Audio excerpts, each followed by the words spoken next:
asal-usul bubur Asyura dalam masyarakat Nusantara. Okey, kita akan ungkapkan atau kita akan kupaskan dari mana asal-usul bubur Asyura di dalam kalangan masyarakat di Nusantara ni. Okey, sudah menjadi bagaikan tugasan tahunan bagi puak Wahabi mengulang-ulangi cemuhan bidah setiap kali tibanya 10 Muharram terhadap salah satu tradisi yang diadakan di kampung-kampung setiap kali menjelang bulan Muharram, iaitu membuat bubur Asyura.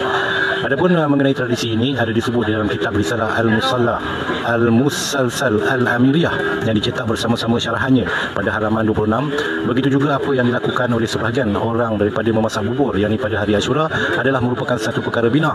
Okey, itu kata dakwah beliau, dakwah dia orang. Asal usulnya adalah bersandarkan kepada apa yang berlaku pada Nabi Nuh AS. Tak kala baginda keluar daripada kapal pada hari Asyura, orang-orang yang bersama baginda telah mengandung kelaparan, lalu dikumpulkan saki-baki bekalan mereka yang terdiri daripada pelbagai bijiran-bijiran seperti beras, kacang dal dan sebagainya. Setelah itu mereka pun memasak bijiran-bijiran tersebut di dalam periuk, lalu mereka makan sehingga mengenyangkan mereka.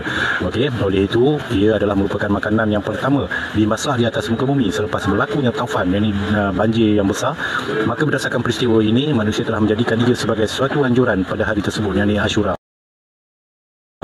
Hal ini tidak mengapa dilakukan, terutamanya perbuatan memberi makan kepada orang-orang fakir dan miskin adalah merupakan sebahagian tausiah ataupun meluaskan belanja bagi mereka yang mampu dan tidak mampu. Maka perluaskanlah akhlaknya bersama kaum kerabat dan keluarga, serta maafkanlah orang-orang yang menzaliminya kerana terdapat athar berkaitan hal tersebut. Okey, hal ini juga disebut di dalam kitab Jamu'al Fawaid wa Jawahir Al-Khalaid yang dikarang oleh Al-Lamah Syekh Daud bin Abdullah Al-Fatani pada halaman 132. Dan kata Syekh Ahjuri, dan aku lihat bagi orang lain nasnya bahawa Nabi Nuh AS tak kala turunnya dari safinah ataupun bahtera, dan orang yang sertanya mengadu kepadanya dengan lapar dan telah habis segala bekal mereka, maka menyuruh akan mereka itu bahawa mendatangkan dengan barang yang lebih daripada bekal mereka itu. Maka mendatangkan ini dengan segenggam gandum, dan ini dengan kacang adas, dan ini dengan kacang ful, dan ini dengan setapak tangan kacang himasun ataupun kacang kuda, hingga sampai 7 biji-bijian bagi jenisnya, dan adalah ia pada hari Asyura. Maka mengucap Nabi Nuh AS dengan Bismillah, dan dimasakkan dia, maka sekalian dan kenyang mereka dengan berkat Sayyidina Nuh AS. Firman Allah Subhanahu wa taala, a'udzubillahi minasyaitonir rajim, yang bermaksud dikatakan, hai Nuh, turunlah olehmu dengan sejahtera daripada kami dan berkat atasmu di atas ataupun umat sertamu dan umat ataupun umat yang kami sukakan mereka itu. Surah Hud ayat 48.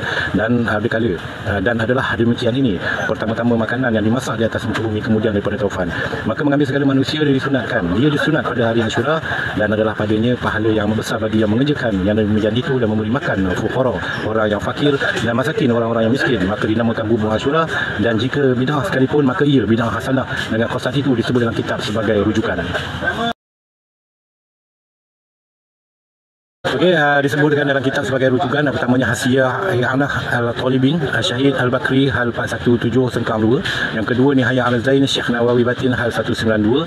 Yang ketiga Nuzhatul Majalis Syekh Abdul Rahman Al-Ufuri hal 172. Dan yang keempat Jama'ul Fuaid Syekh Daud Al-Fatani hal 132. Bahawasanya tatkala bahtera Nabi Nuh AS berlabuh di Bukit Judi pada hari Asyura, maka berkatalah baginda kepada umatnya, himpunkan apa yang kamu miliki daripada makanan yang lebih. Maka dibawalah satu genggam daripada kacang bakhila, iaitu kacang ful, dan satu genggam kacang adas, iaitu barus, dan tepung dan kacang hismah, sehingga menjadi 7 jenis biji-bijian yang dimasak. Maka berkata Nabi Nuh AS, masaklah sekalian kerana kamu sudah mendapat kesenangan sekarang. Maka berdasarkan kisah inilah sebagai kaum muslimin menjadi makanan mereka daripada biji-bijian yang dinamakan bubur Asyura ataupun bubur yang dimasak sebenarnya hari ke-10 dalam bulan Muharram. Itulah masakan yang pertama dimasak di atas permukaan bumi setelah berlaku banjir besar dan taufan yang melanda bumi. Syekh Ibnu Hajar Al-Asqalani bersyair dengan kata-katanya, maksudnya pada hari Asyura terdapat 7 yang dimakan, iaitu gandum, beras, kemudian kacang mash atau kacang kuda, dan kacang adas atau kacang dal, dan kacang putih, dan kacang lubia sejenis kacang panjang, dan kacang ful. Inilah kata-kata yang sahih dan manqul yang dinukilkan daripada kata-kata ulama. Oleh itu pertuduhan oleh mana-mana puak sesat yang mengatakan amalan memasak bubur Asyura sebagai bid'ah adalah lebih teruk lagi dikatakan syirik, atau yang mengatakan itu hanyalah amalan-amalan puak Syiah saja. Maka semua pertuduhan yang tidak berasas dan sifat keji hasad dengki itu adalah tertolak.